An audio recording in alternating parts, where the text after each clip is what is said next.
बिस्मिल्लाहिर्रहमानिर्रहीम। मेरा नाम डॉक्टर इजाज़ जवेद लाक है और मैं फैसलाबाद और जंग में दो जगह पे आई में प्रैक्टिस कर रहा हूँ।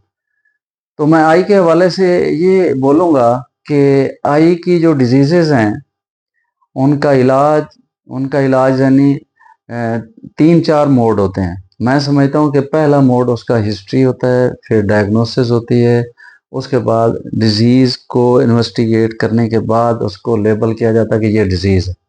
जब आप डिजीज़ को इन्वेस्टिगेट करके लेबल करके डायग्नोस कर लेते हो तो फिर इसका मोस्टली इलाज मौजूद है। वो इलाज मेडिसिन में भी है और बाज़ का अगर मेडिसिन इनसफिशिएंट है या पेशेंट की रिक्वायरमेंट मल्टीपल मेडिसिन नहीं है और पेशेंट चाहता है कि मेरी सर्जरी हो जाए तो उसमें मोस्टली डिजीज़ की सर्जरी है, या सम टाइम लेजर्स यानी आंख की काफ़ी सारी बीमारियां कार्निया से लेके ग्लाकोमा तक बल्कि पर्दे की शुगर के असरात तक लेज़र मौजूद हैं। एक चीज़ इसमें मैं और ऐड करना चाहूँगा कि ये सारी चीज़ें कहाँ से आई। क्योंकि हम दुनिया में रहते हैं, दुनिया में एक सबसे बड़ा सोर्स लाइट का है। जो सूरज है वो रोशनी देता है, चांद सितारे वो रोशनी देते हैं।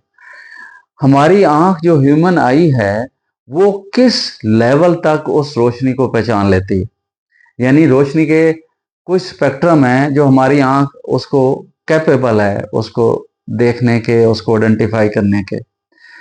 अगर 410 नैनोमीटर से उसकी फ्रीक्वेंसी कम हो तो हमारी आंख नहीं देख सकती, या 750 नैनोमीटर से ज्यादा हो तो तब भी हमारी आंख नहीं देख सकती। तो ये दो लेवल वो हैं लाइट के जिनको हमारी आंख नहीं देख सकती। तो फिर क्या किया इंसान ने, जब सोचा तो थिंकिंग जो साइंस होती है उसको सोचा, तो अब इसका क्या हल निकाला जाए, तो दो चीजें उससे बना ली। एक लेजर बना ली जो हम जिसको लेसिक कहते हैं या पीआर के कहते हैं, जो जिसको अल्जाइमर लेजर के नाम दिया गया है। उसकी फ्रीक्वेंसी 190 या 192 नैनोमीटर होती है, वो बना ली कि वो आपकी ऐनक दूर कर देती है। अब क्वेश्चन ये है कि ऐनक दूर करनी, कंटैक्ट लेंस लगाने, ऐनक उतारनी ना उतारनी, वो एक लंबी डिबेट है। जो दूसरी लेजर है वो 750 नैनोमीटर से ज्यादा है, उसको कहते हैं इंफ्रारेड। जब इंसान ने उसको सोचा तो फिर और चीजें बना ली जैसे ओसीटी है। तो अब जो मैंने बात की थी डायग्नोसिस से, यानी डायग्नोसिस के लिए इंसान की आंख जो नहीं दे सकती थी उससे आगे जाके इंसान ने सोच के दो चीजें और बना ली।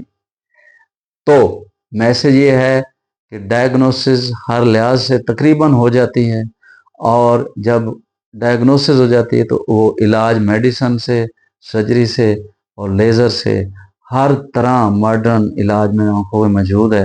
क्वेश्चन ये है कि इनको अवेल करना है, इनको आपने लेना है, इनको अडेप्ट करना है। Thank you so much. Doctor Ejaz Javed luck.